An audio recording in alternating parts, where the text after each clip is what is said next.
Praise the Lord, everybody. Welcome to another Link Couples Ministry. We're so glad you joined us this evening, every third Tuesday of the month. We're excited about you all being on. This is our ministry for our married as well as engaged couples. I'm Pastor Nick, the executive pastor here at Bethany Church, the Transformation Church of New Jersey. This is my lovely wife, Reverend Tiffany Smith, and we're just so glad that you have joined us today. Please do us a favor and share. Get somebody on. We'd love for you to tag somebody. Again, this is our ministry for all married as well as engaged couples. This year, we've been married for 15 years this year. So we got a little time. We've been together since we were 16. No, you were 17. I was 16. Oh, my Lord.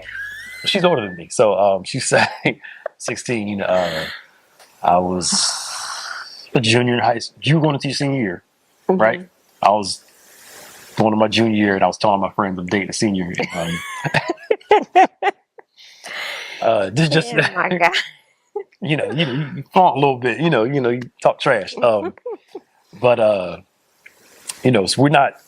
been together for a long time, and just kind of talking from Scripture. And I say all to say we're talking from experience, from Scripture, from life, from what we learned from others, what we learned in our own relationships, and we hope that you all are enjoying these particular topics. Now, I was on my own. She left me hanging the past 2 months. You didn't ask me. I did ask you. You did I think not I did, ask me. No. Well, I forgot. That's why.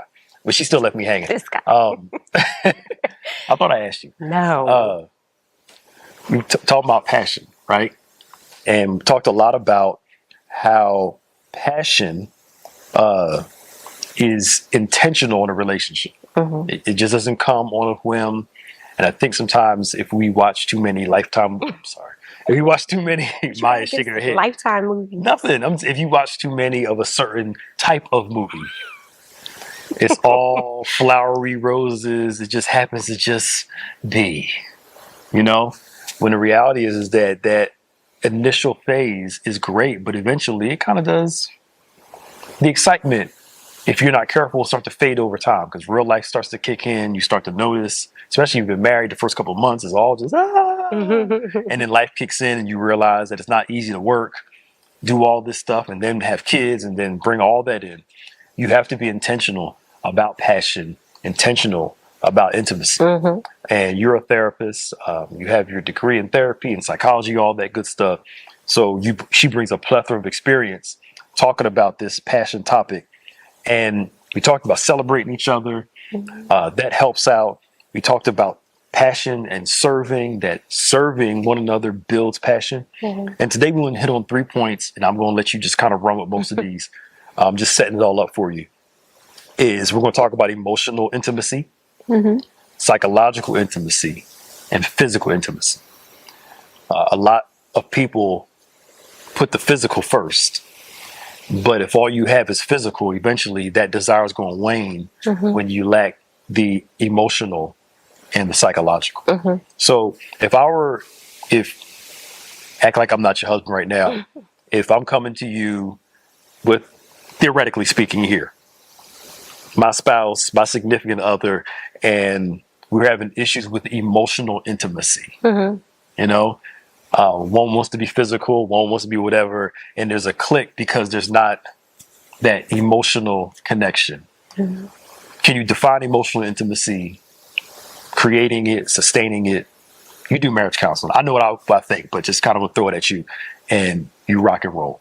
Okay, whether it's like such a huge question to answer, but on the way here, I was just thinking about how important it is that individuals have like a good sense of self, and that it's really hard to cultivate passion and fire with someone when you're not a nice person, and how important just like basic fruits of the spirit is in building connection. Because if you are a loving person, kind, patient, you have self-control, and you have this like individual growth, a sense of value, that you are valuable and you bring value to a relationship. You can forgive easily. You don't keep records of wrongs, you are growing individually, then it makes you a more lovable person. And then when you're a lovable person, that helps you be more compassionate toward your partner. You're kind to them. You're easier to like show mercy and empathy toward them. And that creates a safe place for them to be open with you and be vulnerable. And it helps to build connection. So you get heat from that, right? From being kind to your partner and reaching out to them, not with just your physical body, but with your emotions, with your compassion. And you just can't do that unless you have that. You can't give what you don't possess, you know? So it's hard to give someone more than just your body if that's all you have to offer. Right. That you're more valuable than your body. Now that's more, and I'm not trying to be misogynistic. I know a lot of sensitivity's going on. That's more of a woman's struggle than a male struggle. What part? I have bringing more than my body to the table. You know, here's why. Most men, it's like, yeah, I'm bringing my body, but most sane men, our first thought is care, financially, provision. Can I take care of a family? Can I protect my family? Not just, most men aren't geared that their value is in their body, in their shape. Yeah. You know what I'm saying? That's what I mean. Most criticism of most men is not necessarily look. Y'all get way more criticism about looks than we do. That's what I'm trying to say. Yeah. You guys are, it's different. Yeah. And it's unfair in a lot of ways too for y'all also, because y'all get it from both sides. Men and women criticize women. Most men don't walk around criticizing another man's body, but you go online, you hear women criticizing. Come on, let's be real here. So that's why I said I put that in that framework of that context. Yeah, I get it. That emotional intimacy is connecting on a deeper level beyond just what my body brings to the table, but also what my provision brings to the table also. Yes. I remember Bishop said something years ago. As a man, you can't just I pay the mortgage, I pay the bills on the table, I pay the heat, and that's all I got to do. If you got a dog and a cat, they benefit from a mortgage, heat. You know what I'm saying? You have to bring more to the table. Most women are taught to bring their emotions to the table. Most men are taught to bring their provision and their physicality to the table, and will kind of keep their emotions like this, you know? But I think those things need to be worked out before marriage. For sure. Not, because sometimes the thought is if I get married, all of a sudden it'll change. And there's no switch at the altar where it automatically turns on. Yeah, for sure. So like you said, there's got to be emotional honesty with ourselves. And then that willingness to create that safe place so I can share my emotions with my significant other. And my significant other can share their emotions with me. And it's safe. Even if it's a hard thing to hear, I love you and trust you enough to know that you have my best interest at heart. Yeah. And you're not saying this to hurt me. You're saying this to help. Yeah.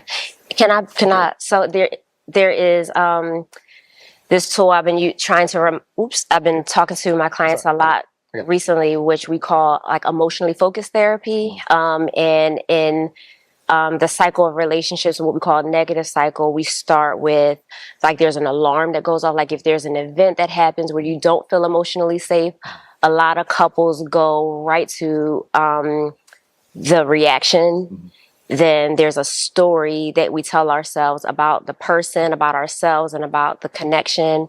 And then there's a coping mechanism because of that. And sometimes we loop into this cycle, both partners feeding each other with reactions. Right. And one of the things I think women, like you were saying, are guilty of is we think that because we are more emotional, that we're communicating better. And sometimes we're both just reacting in different ways, you know, whether it's like, you don't understand me. We get tearful. We think I'm trying to tell him, but what we're really doing is just coping, and we're allowing them we're talking about, our reaction to things that have happened and why we're triggered versus problem solving And what you're alluding to is the necessity of going to the primary need, like, and being able to communicate with your partner in a safe way what you need. Right. And you'd be surprised how many times I'm talking to people who are reacting to things and talking about situational alarm systems that are going off.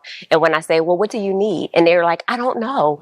I don't know. And the person is asking them, what do you need? How can I fix it? How can I fix it? And they're like, I don't know.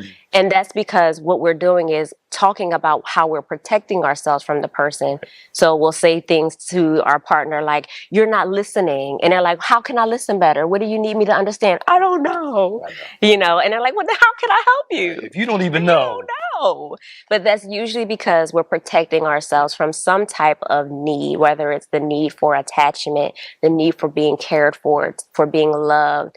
And if we're going to build passion with someone and you want them to build an emotional connection, you got to get to that. You have to be able to communicate what your needs are in a safe way. A lot of couples can't, they struggle with that, like getting to the core of the issue.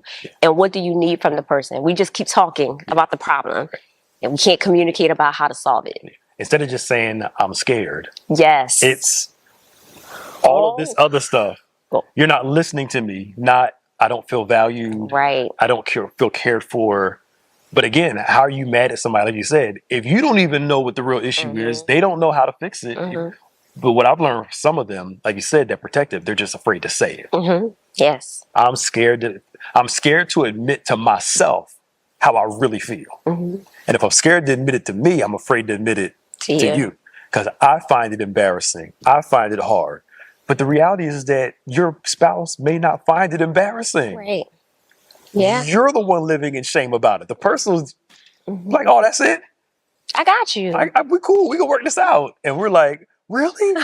Yeah. But that goes back to that safety and that trust. Yeah. And for there to be emotional intimacy, trust, and safety have to be paramount. Yeah. Because you watch them old couples, they don't look the same like they did when they were 20, 30. They 70 some years old, but they walking around the store still holding hands. You know, I remember I was at the store and they were flirting. They had to be like in their 70s, just flirting with each other. I'm like, that's what I'm talking about right there. But you can tell they have an emotional intimacy beyond, you know, they have an intimacy beyond just looks, because looks will change. You know, and you need something that's going to sustain you after gravity sets in, time sets in, and you don't snap back like you used to. But that emotional intimacy. Yeah. It kind of covers you from that. You still see the person and what they bring to the table and how much you value them and need them.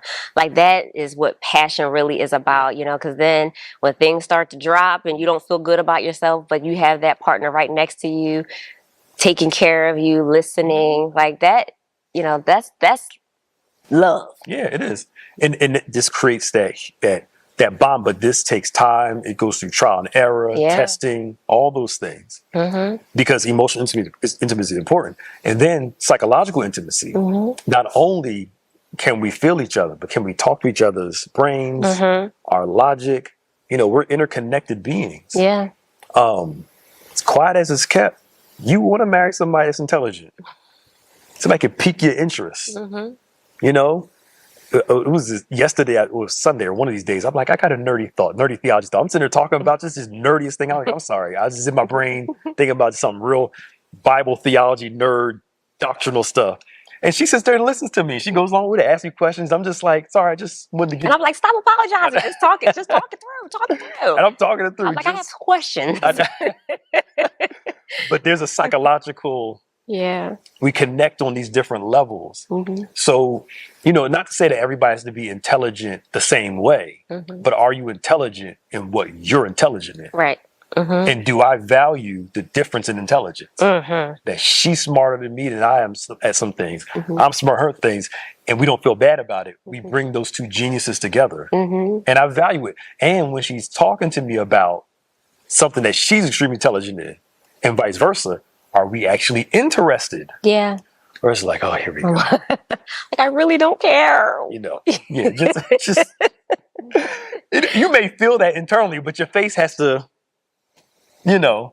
And it goes with something that you're touching on, though, that is so key to is value systems, right? So having like-mindedness when you're in a relationship with someone in the beginning and doing that work before you get married is important. So you could value the same things but differently, but it helps to have similar values, right? So if like one of the things we both valued was friendship, and that has saved us through so much, just how much we were so loyal to each other and had such a good friendship because we valued friendship. We communicated well because no matter what happened, we were like, we're friends. You know, you were the person I go to. And even if we disagreed in some areas, we came back to that core of like, you know, this is my friend. So what can we do to build it? It was always about resolving it and coming back together versus people thinking that conflict means that we need to end it. You know, we were always thinking about how to fix it because we want it to be in each other's lives. So values are important with building emotional intimacy and trust. And that friendship allows me to value what you value. Like I use, for example, she loves home decor, outside flowers and stuff. I honestly could care less. You know what I'm saying? She's like, I want to do this roundhouse. Go ahead, do it. I come home, stuff's done. I'm like, I don't care, just do it. She be talking to me about it. I'm like, okay, cool. But I gotta be interested to a certain degree. Interested. I said to a certain degree. I didn't say all the way. A certain degree. I know. You know, because if it excites you, then cool, because I want the same consideration too. Where if I'm talking about something, she be like, okay, that's cool. And she would be really, and I'm like, I know she don't really care about this, but it's just, but that friendship allows that conversation to happen because you want the person to feel cared for, even if you have different interests. You know, and as a therapist, sometimes I have to remind couples one of the worst things you can do is condemn your partner's internal process, and we can inadvertently do that by tone of voice, by just like. You know, we have these like mannerisms and body language that just says like, you know, like our partner's talking and sharing something that they're concerned about. And we're just like, here we go. and doing those things. And I always have to stop them when that happens in therapy and tell them like, that is very off-putting. You may disagree, but this is their process that they're trying to share with you. And we don't always understand what that takes for someone to look to you and say, I'm trying to tell you what I need right now. We're like, I hear you, I'm listening, you know, but it can make the person feel shut down and devalued and minimized and dismissed. And when that inserts itself into a relationship, then your passion and your desire for the person, like it takes a hit and you don't want that. That's not the goal. The goal is to build passion. And in order to do that, safety is key. You don't want to shoot holes in the boat when you both need it to survive. You know what I mean? Taking digs, and like I don't care. All right, I hear you. I heard you. I said it. You got to care about what's important to the person. Yes. So you know, it's what's the bishop say? It's a bad frog doesn't praise his own pound.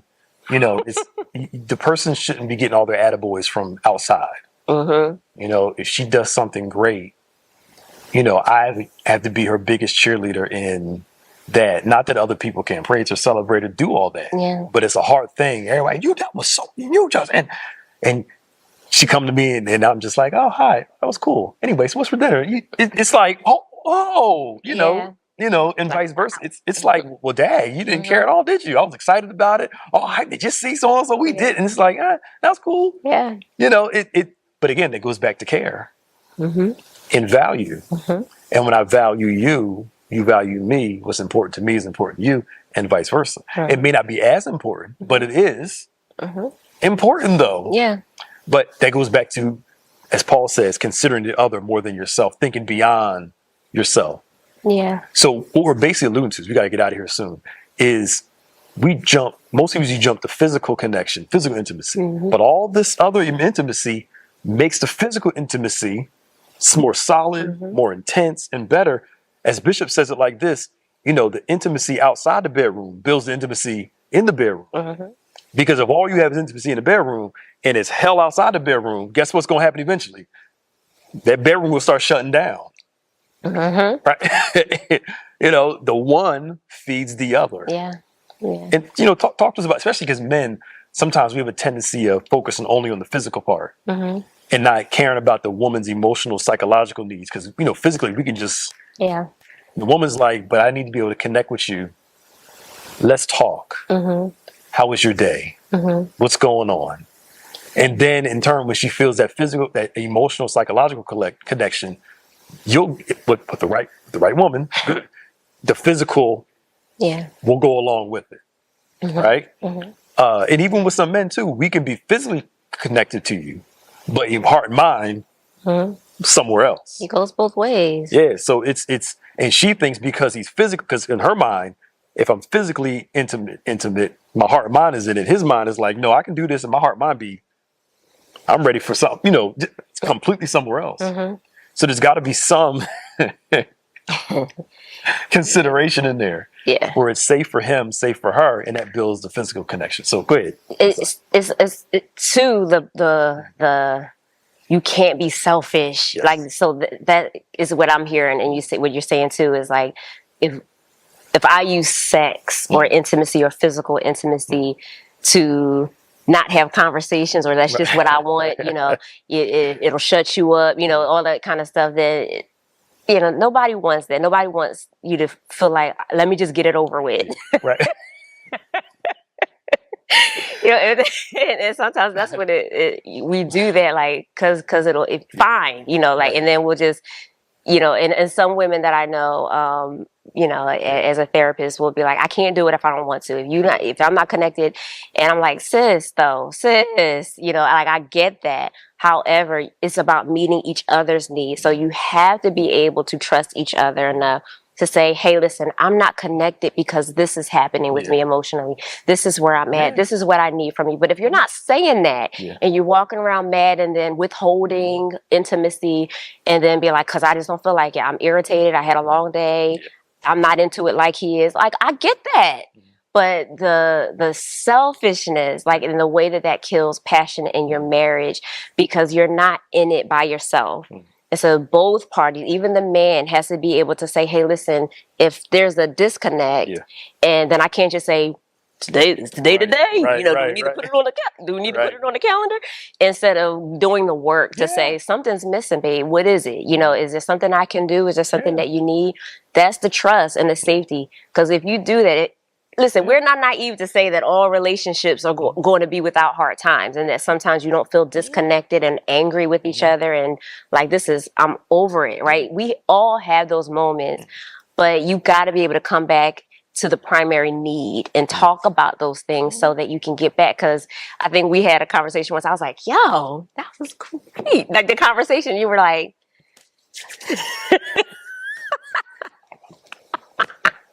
but it goes from like, hey, share your mind now. Yeah. But it helps to build the passion once you connect to each other. It does. Y'all thought I was crazy. So, but I think it goes back to, for a man, right? If he knows his woman is having a hard time, he has to be very much understanding. Yeah. And not just understanding of, I get it, but how can I foster an environment where outside the house, you're going through it at work, you're going through it with family, you're going through it with so-and-so, but around here, you feel safe. Yes. So tonight, let's just talk. I'll be there for you. I'll hold you. There are other forms of intimacy that create a connection because, you know, like you said, you brought the woman's side, I'm bringing the man's side up. It's not like, well, it's been a day, you know, go on, you know what I'm saying? And but you haven't fostered that, you haven't fostered that environment for her to feel like you actually care for her.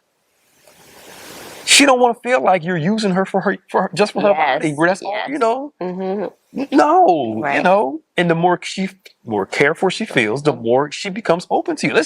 We talking grown in here. Yeah, for sure. You know, but I think that goes back to that entitlement. Yeah, and that being too transactional from both sides. You know, and you know, it's a privilege to be able to do this. So both people have to be able to know what the other needs. We got to go. What the other needs. And make that connection from an emotional, psychological, and a physical connective way. Yeah. You know? And what's wrong with just every now and then a text message or a touch that doesn't lead to something bigger? You know what I'm saying? Women, you're a woman. That's huge for a lot of y'all. It's just You know, because you want to know that you care about me. Yes. You know what I'm saying? And okay, Yes. it's really it's Yeah. and even men, the older we get, the more we want to feel like we're cared for. Mm-hmm. You value me beyond just my ability to, you know, pay your car note, pay the mortgage, and make enough money so you can buy the shoes. We want to know you value us more than just that. Yeah. And there are a lot of marriages out there where some men, they don't feel valued Yeah. only for what they bring to the table financially. Mm-hmm. And he's tapping out after a while because I don't want to feel like I'm being just used for your benefit and I get nothing from it. All we're saying is be good to each other. That's all. All right, we got to go. You got to get out of here. So thank y'all for joining us tonight. We'll probably pick this up and do something else more on this. We hope you enjoyed it tonight. Please do us a favor, share with somebody, tag somebody. So glad you joined us. Don't forget to join us tomorrow for Bible study, 12 noon in person only, in the evening at 7 o'clock in person as well as online. God bless you all. We'll see you next month for the link.